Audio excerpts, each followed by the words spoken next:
Jésus, voyant la foule autour de lui, donna l'ordre de partir vers l'autre rive du lac. Un scribe s'approcha et lui dit: Maître, je te suivrai partout où tu iras. Mais Jésus lui déclara: Les renards ont des terriers, les oiseaux du ciel ont des nids, mais le Fils de l'homme n'a pas d'endroit où reposer sa tête.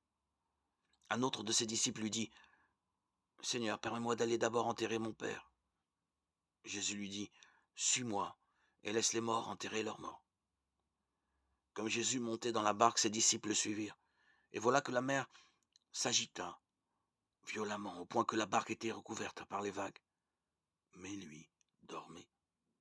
Ses compagnons s'approchèrent et le réveillèrent en disant: Seigneur, sauve-nous, nous sommes perdus. Mais il leur dit: Pourquoi avoir peur, homme de peu de foi? Alors, debout, Jésus interpella vivement les vents et la mer, et se fit un grand calme. Les gens furent saisis d'étonnement et disaient: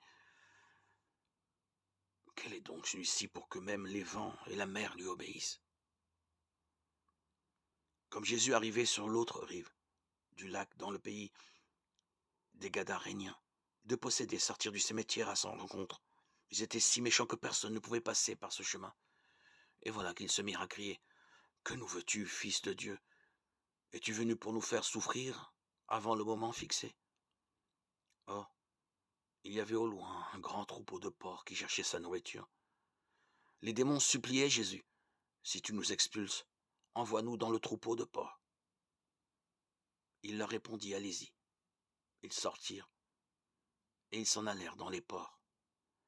Et voilà que, du haut de la falaise, tout le troupeau se précipita dans la mer et les porcs moururent dans les flots.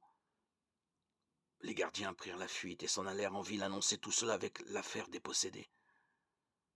Et voilà que toute la ville sortit à la rencontre de Jésus. Et lorsqu'ils le virent, les gens le supplièrent de partir de leur région. Matthieu 8, 18-34.